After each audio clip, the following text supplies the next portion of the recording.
Video like जरूर कर लीजिए और ऐसे वीडियो लगातार फ्री में पाने के लिए चैनल को तुरंत सब्सक्राइब कर लीजिए और बेल आइकन को जरूर टैप कर लीजिए ताकि आगे भी सारे वीडियो आपको मिलते रहे। यूट्यूब में फॉलो करते हैं तो प्लीज ये वाला फ्री टेलीग्राम चैनल जरूर ज्वाइन कर लीजिएगा। सारे नोटिफिकेशन सारे अपडेट यहीं पे आते हैं, ध्यान रखिए। नमस्कार साथियों, स्वागत है आप सभी का स्टडी फॉर सिविल सर्विसेज में। आज का जो हमारा टॉपिक है वो है इंडस वैली को हमने पूरा पढ़ लिया। आज का जो हमारा टॉपिक है वो है वैदिक सिविलाइजेशन, जिसे हिंदी में कहते हैं वैदिक सभ्यता। तो आज हम वैदिक सभ्यता के बारे में बातचीत करेंगे। वैदिक सभ्यता का जो बेसिक स्ट्रक्चर है उसके बारे में जानेंगे। वैदिक सभ्यता वही है जिसने वर्तमान भारतीय संस्कृति का निर्माण किया है। चलिए जरा इसको समझते हैं, वैदिक सभ्यता क्या है।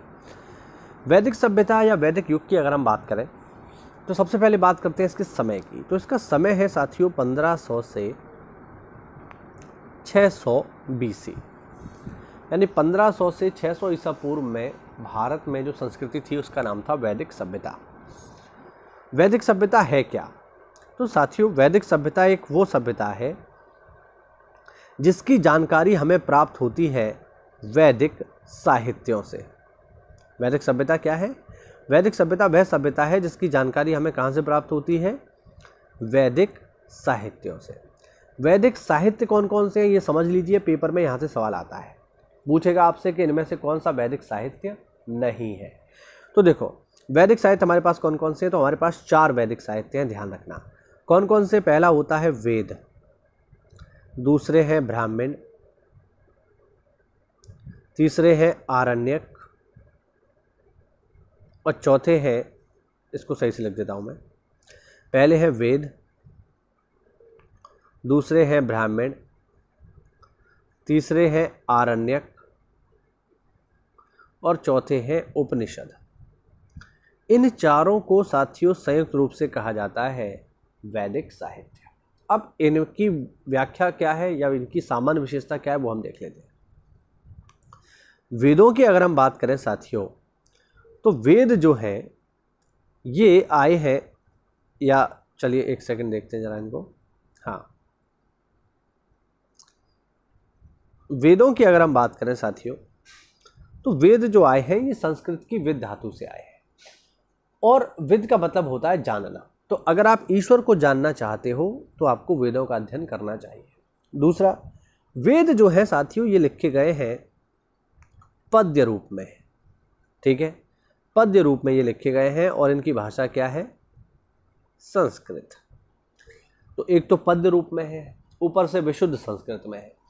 तो वेदों का अध्ययन करना इतना आसान नहीं है कि आपने बस वेदों को खोला और पढ़ना शुरू कर दिया। आप पढ़ तो लेंगे लेकिन एक्चुअल में उसका मीनिंग क्या है वो आपको कभी समझ में नहीं आएगा, क्योंकि एक तो संस्कृत में, ऊपर से पद्य रूप में। पद्य रूप का मतलब क्या हुआ कि जैसे कविता होती है। अब कविता उसको पढ़ना आसान है लेकिन कविता की जो मूल भावना है वो आप तब समझ पाओगे जब आपको कविता में लिखे शब्दों का अर्थ बेहतर ढंग से पता होगा। तो एक तो वेद आपके जो है पद्य में है, दूसरा संस्कृत में है। इनके अध्ययन को आसान बनाने के लिए रचना की गई ब्राह्मणों की। ब्राह्मण ग्रंथ क्या है याद रखना, ब्राह्मण ग्रंथ है पद्य रूपी वेदों की गद्य में व्याख्या। शब्द को समझना मैं क्या कहना चाह रहा हूं। वेद काय में है? पद्य में। तो पद्य रूपी वेद की गद्य में जो व्याख्या है यही है ब्राह्मण। यानी वेद अपने आप में बहुत कॉम्प्लिकेटेड है, कहानी मतलब जो है कविता के रूप में है, उनको गाया जा सकता है, इसीलिए हमने उनको आसान बनाने के लिए ब्राह्मण ग्रंथों की रचना की। तो ब्राह्मण ग्रंथ क्या है? पद्य रूपी वेदों की गद्य रूप में व्याख्या।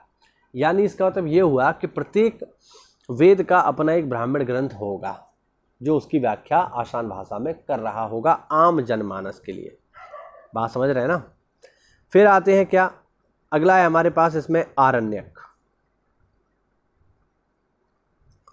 आरण्यक क्या है? आरण्यक जो शब्द है ये आया है अरण्य से। अरण्य का मतलब होता है जंगल। ये जंगल का पर्यायवाची है, अरण्य है, कानन है, आठवीं है। आप आरओ की तैयारी कर रहे हैं तो ऑब्वियस बात है ये तो आपको पढ़ना ही पड़ेगा हिंदी बहुत अच्छे से। तो अरण्य का मतलब है यहाँ पर जंगल। आरण्यक क्या है? आरण्यक वे वैदिक साहित्य हैं साथियों जिनकी रचना जंगल में की गई। जंगल मतलब एकांत में, और इनका पठन पाठन भी एकांत में ही होता है। इनको आप घर में बैठ के सामान्य रूप से नहीं पढ़ते हो। भारतीय संस्कृति में बहुत सारे ऐसे ग्रंथ हैं जिनको घर में रखना सही नहीं माना जा सकता। जैसे अगर मैं आपको उदाहरण दूं तो महाभारत।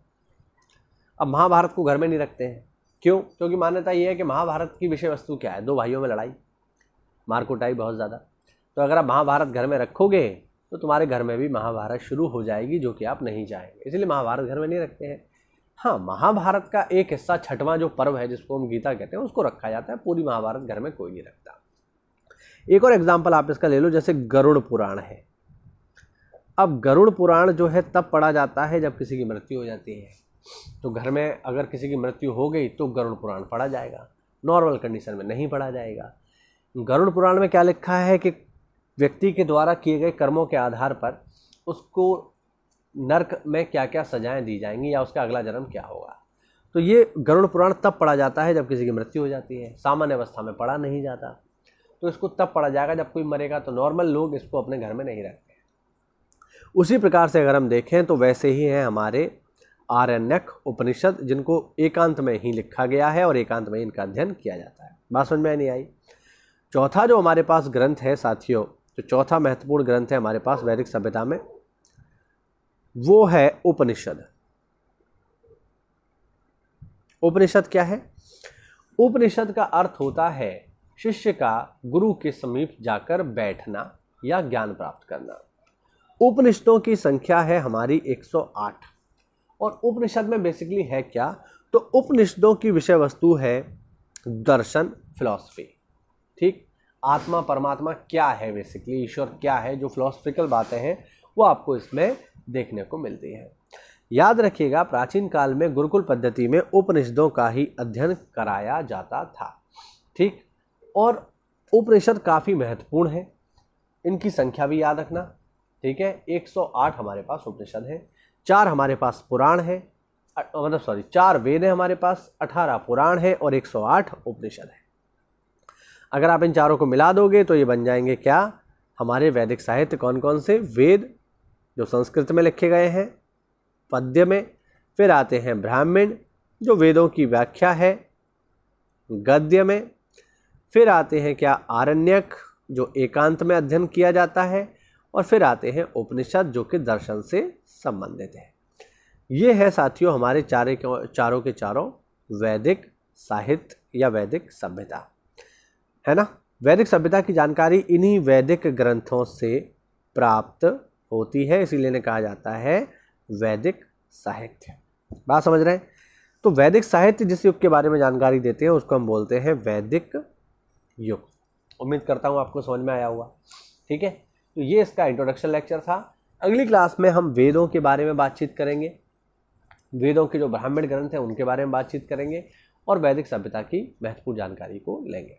उम्मीद करता हूँ इस वीडियो में आपको बिल्कुल कॉन्सेप्चुअल जो क्लैरिटी है मिली होगी कि वैदिक सभ्यता क्या है या वैदिक साहित्य हमारे क्या है। पेपर में पूछा जाएगा इनमें से कौन सा वैदिक साहित्य नहीं है, तो ध्यान रखना 4 है, वेद, आरण्यक वेद, ब्राह्मण, आरण्यक और उपनिषद।